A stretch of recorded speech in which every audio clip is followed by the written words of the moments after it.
On this week's episode of The Retrospective, as we head out of 2021 and into 2022, I want to address the topic of habits and impact of the actions that we take and the effects that those actions can have both on us and on others, and to challenge the way we normally go about ending one year or ending one project or whatever the thing is and moving into the next. And of course, much of this came from some thoughts I was having as I prep, because I like to share all of that with you, because if it can help someone else, that's the goal.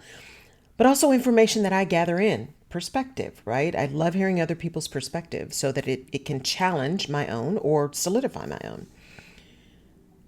So over the holidays, I was driving back from visiting my mom and I was listening to a podcast, and I actually listened to this podcast a couple of times, this particular episode. And it was a How I Built This podcast interview. Guy Raz, it's his podcast.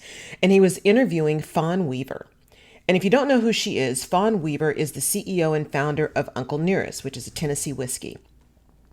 And the podcast is interesting too because of the whole story about how it happened, and Nearest being a master distiller, the only Black master distiller, and the person who actually taught Jack Daniel how to distill whiskey, and the whole story behind that. And her prep. I mean, this woman is gangster. You hear me? Her prep before she even launched Uncle Nearest so that she could be prepared for the pushback that she was going to get from the Jack Daniel brand owned by huge Brown Foreman, right? So it just all of these crazy things. And so as I'm listening to her and she's telling her story, and I'm thinking about the year and the things I want to do to get done for all of this amazing stuff I want to have ready for you guys and to be launching on January 10th. And she started talking about her life and how all of these things transpired. And at one point, Guy Raz asked her about, I believe it was like her upbringing and how she thought that impacted and all of these kind of things. And her response was, maybe it's just the way I'm wired. I am hardwired this way, but I don't look back. And I had to pause on that. Because her point was, I don't go back and replay stuff. I'm always moving forward. And I think that's what makes her really good at what she does. Just my perspective, right? She doesn't get caught up in the what could have been and what happened before and all that impact. She just doesn't let that stuff manipulate, right, her forward thinking. And there's a lot of power in that because we can get caught up in the history. And as, type A insecure overachiever, I can tell you, I will replay conversations I had from my very first job many decades ago. And I'm thinking, why am I still thinking about this conversation right now? So it was really powerful to hear this person say, I just don't go backwards. I don't go backwards. I never go backwards. I'm always moving forward. And the challenge to that for me is if you think about how you plan and how you get ready for the next things, some of looking backwards is learning lessons, right, from those experiences, is understanding. I call it a post-mortem, right? You have this big project. What went well? What didn't go well? How can we learn from that? What might we do different? Which is fantastic. It's a great way to learn and a great way to plan for the next thing. But if you listen to what she said, I don't go backwards. There's a good lesson in that too that says sometimes we can get so caught up in the what happened and trying to plan so much for not letting that happen again that we stifle our forward movement. And so as I started thinking about, okay, here are the things I want to do and how I want to learn, how can I put this year in perspective? Because it's that time of year where we're doing all of these retrospectives, right? What happened in the last year? What can we celebrate? And I'm a big believer in remembering to celebrate the wins because I'm not good at that. Celebrating the things that we accomplished, celebrating what you have done. Go back and look at your year and really think about how far you've come this year, because it's been another year of COVID. It's been another year of lockdown. It's been another year of confusion and craziness, right? The ripple effects of 4 years of madness. And it really is just culminating now in, okay, what is 2022 going to bring? Are we going to have another 2020 and 2021? And so it's important to celebrate the things that you've done and to look back and learn and really be excited about how far you've come. That's a good thing. It's that ability to cut off that evaluation before it gets to, but that didn't happen and this didn't happen and I should have done and I could have done, all the shoulds and the coulds and the wishes, right? That keep us from moving forward. The other thing about this looking back and preparing to move forward that I really took from her, and then again from the death of Archbishop Desmond Tutu, is this idea of impact. And we've talked before about, great intentions, but bad impact, or the impact that we can make, and how part of what we do moving forward is not just about doing stuff, but about the impact we can make. How can we make a difference through the work that we do? And I talked about that with my guest on the radio show last week. It's not just about the stuff, it's about the impact. And that gets to this whole idea of ripple effects. And if you think about ripple effects, right, you drop a drop into a bowl of water and you see the ripples, right? It continues to spread. And there's all physics and all kinds of math behind that about how far it's going to spread and how long you feel the ripple effects. But those ripple effects are something that you can take one thing that you do, and the impact of that thing can have far-reaching, amazing ripple effects.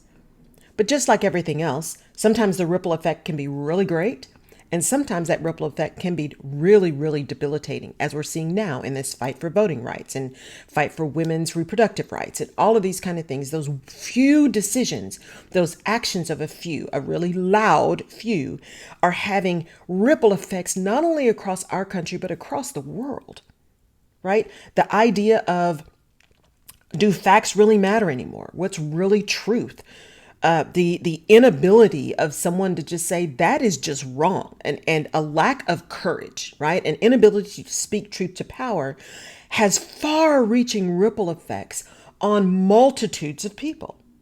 What's real? How do I feel safe, right? Those ripple effects really get into what people can trust and how they feel safe and how they can move forward in a way that is protective, right?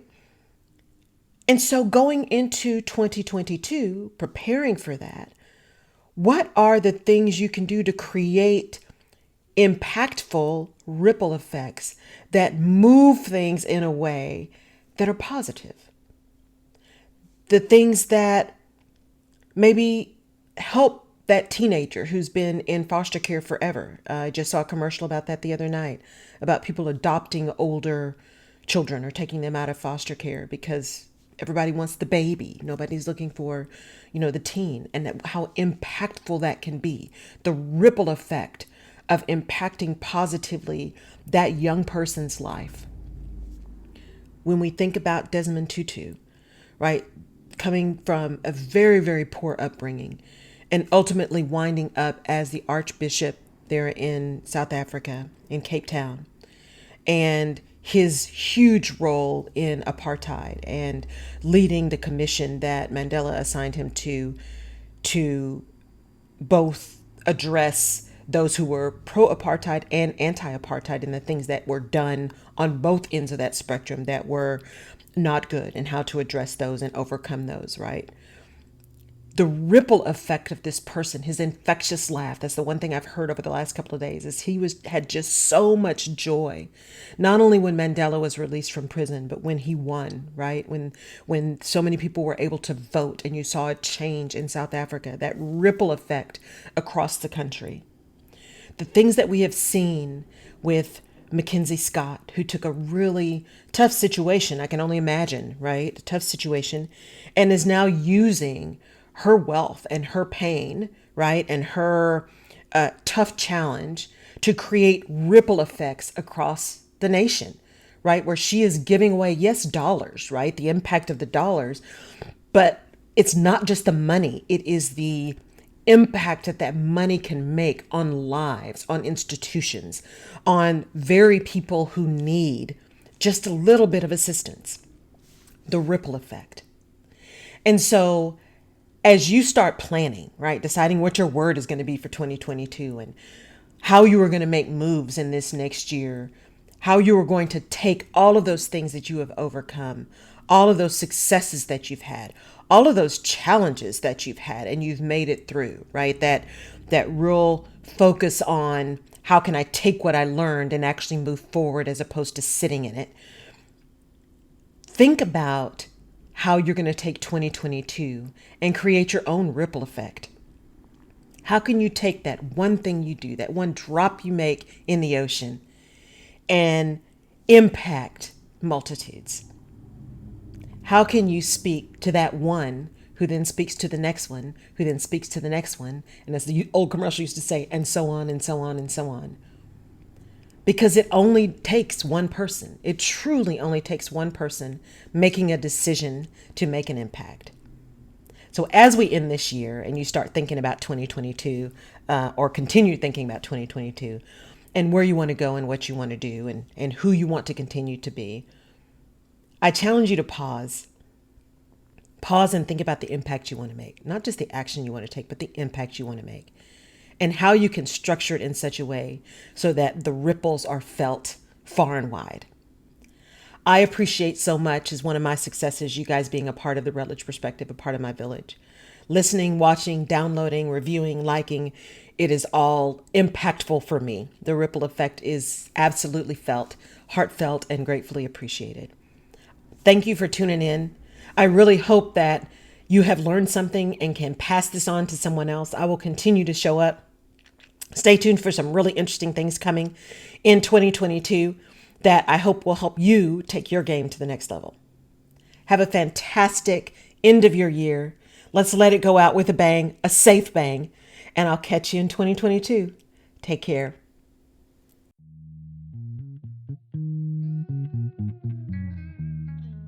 You've been watching The Rutledge Perspective. Thank you for tuning in.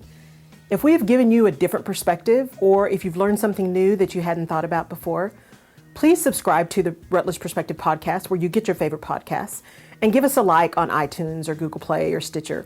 We really appreciate it. And your feedback is important as well, as we use that to inform our next episodes. You can also head over to my website, laurelrutledge.com, and download a freebie called Where's My Mojo that can really help you get out of your rut or maybe talk you back off that ledge of frustration. You can also find previous episodes of The Rutledge Perspective on laurelrutledge.com.